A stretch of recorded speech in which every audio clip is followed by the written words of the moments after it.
प्यारे बच्चों, good morning. आज फिर फंक्शन की सीरीज का एक नया वीडियो, एक और शानदार टॉपिक। हेडिंग लगाओ मेरे साथ, कंपोजिशन ऑफ फंक्शंस।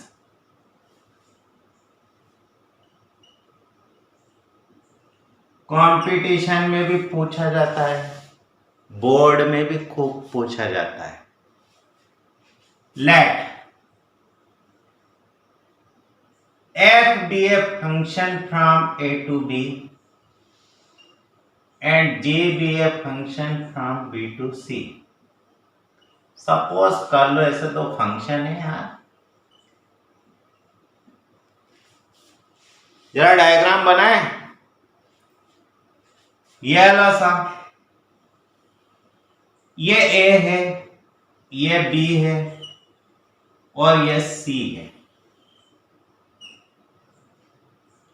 मानो f a से लेकर b तक एक फंक्शन है, g b से लेकर c तक एक फंक्शन है। बनाते हैं ऐसा।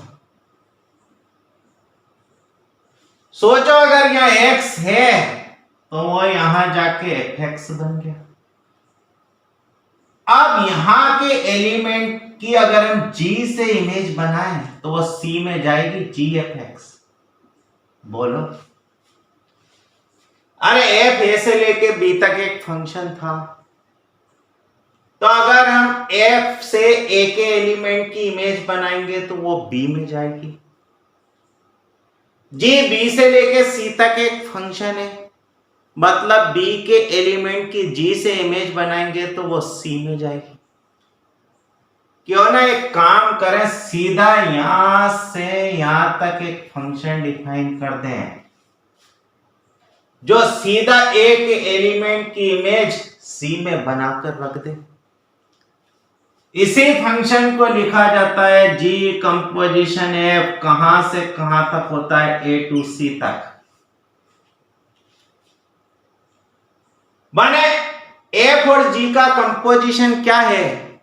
तो वो a से लेके c तक बनी हुई एक मैपिंग है। पहले क्या करना है, a के एलिमेंट की f से इमेज बनाना है, जैसा लिखा है वैसा चलते जा। फिर क्या करना है, उसी एलिमेंट की g से इमेज बनाना है। देन द फंक्शन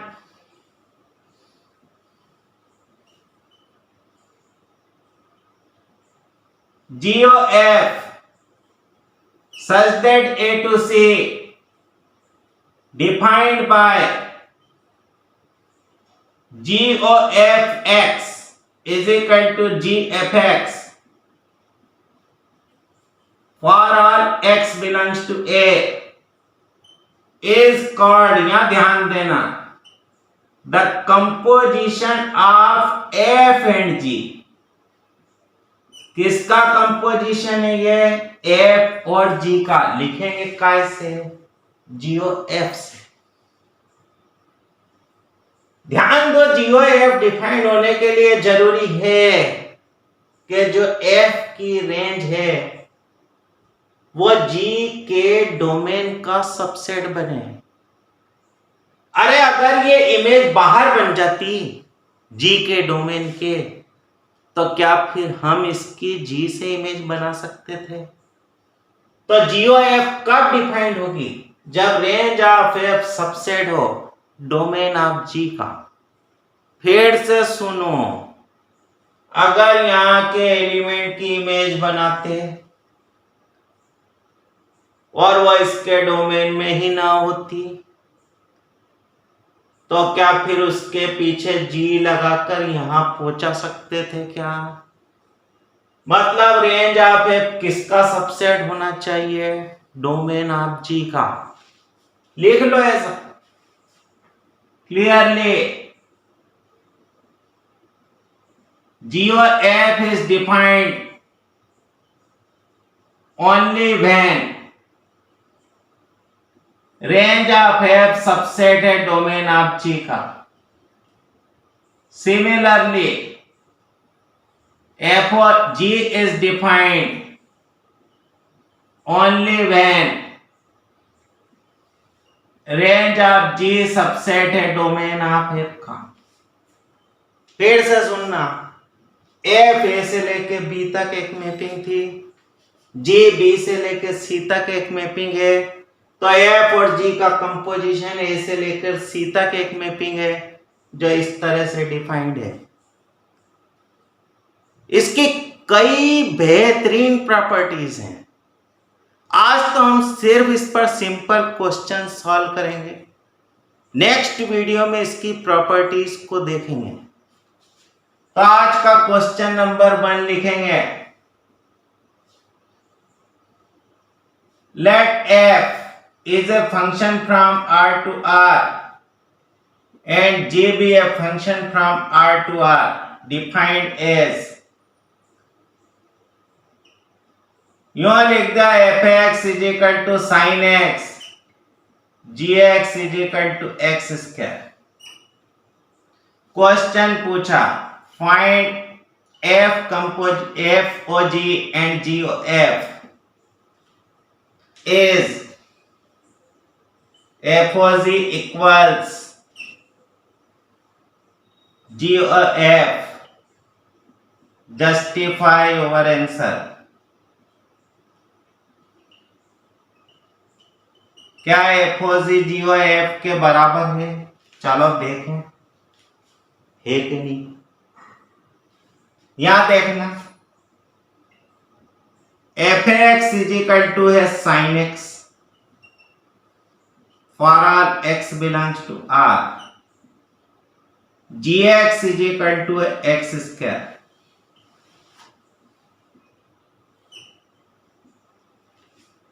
देखो इस फंक्शन की रेंज है -1 to 1 और इस फंक्शन का डोमेन है R।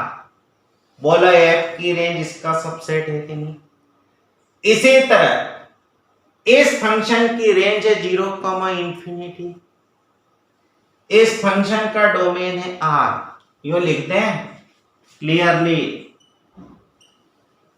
देखना रेंज ऑफ एफ सबसेट है डोमेन ऑफ जी का and range of g subset है डोमेन ऑफ एफ का। Therefore both FOG and GOF are defined. बोल सकते हैं ऐसा, देखो ऐसा होता ही होता है।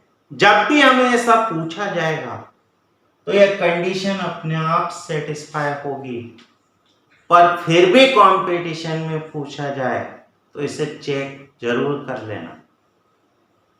अब हम वैल्यू निकालते हैं GOF की।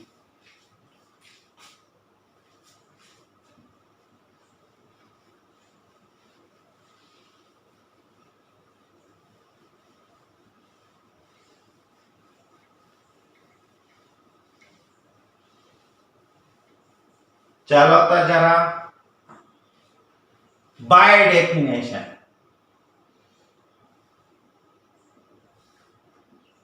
GOFX इज इक्वल टू हम लिखेंगे GFX। जरा G की डेफिनेशन पढ़ो, X था तो X स्क्वायर बन जाता था, FX है तो FX स्क्वायर बन जाएगा। लिख दें बाय 2। fx मतलब था sin x, तो यह sin x का स्क्वायर बन गया by 1। Therefore GOFX is equal to लिख सकते हो sin square x for all x belongs to R। बना दे ऐसा। अगेन जरा FOGX देखो तो बराबर FGX। देखना gx की जगह gx की वैल्यू रख दे तो fx स्क्वायर लिख सकते हो बाय 2। यहाँ x था तो यहाँ sin x बन जाता था, या x स्क्वायर है तो लिख सकते हैं या sin x स्क्वायर बन गया by 1। Therefore FOGX is equal to ऐसा लिख सकते हैं sin x square for all x belongs to R। देखो जरा 3 और 4 को देखो। क्या एफओजी और जीओएफ बराबर दिखते हैं? अरे दो मैपिंग कब बराबर कहलाती थी? जब वो हर एलिमेंट की इमेज सेम बनाती थी। यहां 1 की इमेज बनाओगे तो वो साइन स्क्वायर 1 बनेगी, यहां 1 की इमेज बनाओगे तो वो साइन 1 बनेगी। दोनों अलग अलग चीजें हैं, क्या सेम है क्या? यहां 2 की इमेज बनाओगे तो साइन स्क्वायर 2 बनेगी, या 2 की इमेज बनाओगे तो साइन 4 बनेगी। हमने डेफिनेशन पढ़ी थी इक्विलिटी की कि अगर हर एलिमेंट की इमेज सेम बनाती हो तो दोनों मैपिंग सेम है। तो ऐसा लिख दें फ्रॉम 3 एंड 4 कि एफओजी और जीओएफ इक्वल नहीं है। इसी को कहा जाता है कि मैपिंग का कंपोजिशन कम्यूटेटिव नहीं होता है। इस लाइन को अच्छी तरह याद कर लो, लिख दे नोट में। सर याद तो रहता नहीं है, नहीं तो नोट ही लिख लेते हैं। चलो तो जरा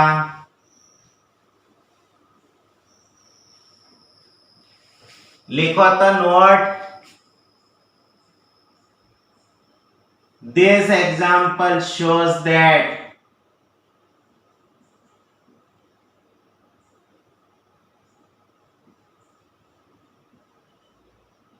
the composition of mappings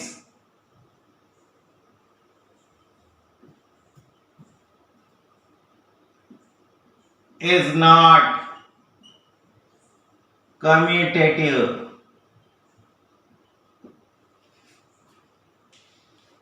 देखो नंबर का प्रोडक्ट लिखते हो 3 इंटू 4 तो 4 इंटू 3 लिख सकते हो, एडिशन करते हो तो 3 प्लस 4 4 प्लस 3 लिख सकते हो। पर मैपिंग का कंपोजिशन इस तरह की प्रॉपर्टी नहीं रखता है। क्वेश्चन नंबर 2 लिखें, जरा लिखो तो। Let f x is equal to sine square x plus sine square x plus pi by 3 plus cos x into cos x plus pi by 3 and g5/4 is equal to 1. Find GOF 5/4। चलो find, और GOF 5/4 की जगह ऐसा लिख लो, और generalise GOF(x). अगर हमारे पास ऐसा है G5/4 की वैल्यू 1 है तो GOF(x) निकालो। बढ़िया क्वेश्चन, IIT में भी पूछा गया है। देखना तो थोड़ी सी ट्रिग्नोमेट्री है। We have f(x) is equal to sin square x plus sin square x plus pi by 3 plus cos x plus pi by 3। थोड़ा सा फार्मूले तो याद होना चाहिए। इज इक्वल टू ऐसा लिख सकते हैं sign square x plus sine square x plus pi upon 3 plus 1/2 2 cos x plus pi upon 3। देखो तो 11th में कई ऐसा फार्मूला पढ़ते थे, but cos 2x is equal to 1 minus 2 sin square x। Therefore sin square x is equal to हम लिख सकते थे 1 minus cos 2x upon 2। कई बार इंटीग्रल में ये फार्मूला लिखा कि साइन स्क्वायर एक्स मतलब या सिंगल एंगल है तो यहाँ डबल एंगल लिखना है। लिखते हैं, देखो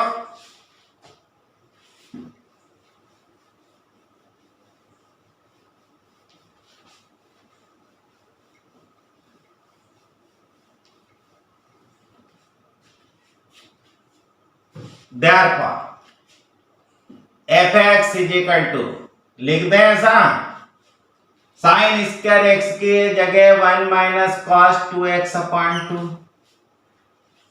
जरा यहां देखना, यहां angle x plus pi upon 3 है, तो प्लस 1 माइनस कॉस, इसको डबल करो, 2x plus 2 pi upon 3 upon में 2। फिर इसको देखना प्लस 1 अपॉन 2, बोला 2 कॉस ए कॉस बी क्या होता था, तो cos A plus B, cos A plus B, x plus x pi by 3 plus cos A minus B. अरे बड़े वाले एंगल को ए मान लेना, छोटे वाले को बी, इतना तो कर ही दोगे। देखना, is equal to 1 minus cos 2x upon 2 plus 1 minus cos 2x plus 2 pi upon 3 upon 2 plus 1 upon 2। देखो ये जरा, cos 2x plus pi upon 3 plus cos pi upon 3, लिख दें। देखो 1/2 कॉमन करो सारी स्टेप्स में से, ये 1 और 1 ऐड होकर 2 माइनस, देखने cos 2x plus 2 pi upon 3, लिख दें, plus cos 2x plus pi upon 3, cos पाई अपॉन 3 मतलब 1 अपॉन 2, 2 प्लस 1 अपॉन 2 फिर से लिख दो, तो यह बन गया 5 अपॉन 2 माइनस, देखना ये cos c plus cos d मतलब 2 cos c plus d upon 2 into cos c minus d upon 2 plus cos, लिखेगा फार्मूला भी, अब इतना तो पता होगा यार। अरे cos c plus cos d क्या होता था, 2 cos c plus d upon 2, इन दोनों को ऐड करो, 2 से डिवाइड करो, cos c minus d upon 2, इन दोनों को सब्ट्रैक्ट करो, 2 से डिवाइड करो, बोलो cos पाई अपॉन 3 मतलब 1 अपॉन 2 हो गया। ये स्टेप से ये स्टेप कैंसिल हो गई, तो यह बन गया 5 अपॉन 4, लिख दें। इसका मतलब fx की वैल्यू हमेशा 5 अपॉन 4 है, for all x belongs to r। किसकी वैल्यू चाहिए थे हमें, therefore g(f(x) is equal to, लिख सकते हैं g(f(x) is equal to g 5 upon 4, पर g 5 अपॉन 4 तो 1 था, तो बोलो ऐसा लिख सकते हो कि g(f(x) की वैल्यू 1 के इक्वल है। देखो ये कुछ बढ़िया क्वेश्चंस थे जिनसे अंडरस्टैंडिंग पैदा होती है कि कंपोजिशन क्या है। नेक्स्ट वीडियो में हम इसकी प्रॉपर्टीज को देखेंगे, तो उम्मीद है वीडियो पसंद आया होगा। Have a nice day.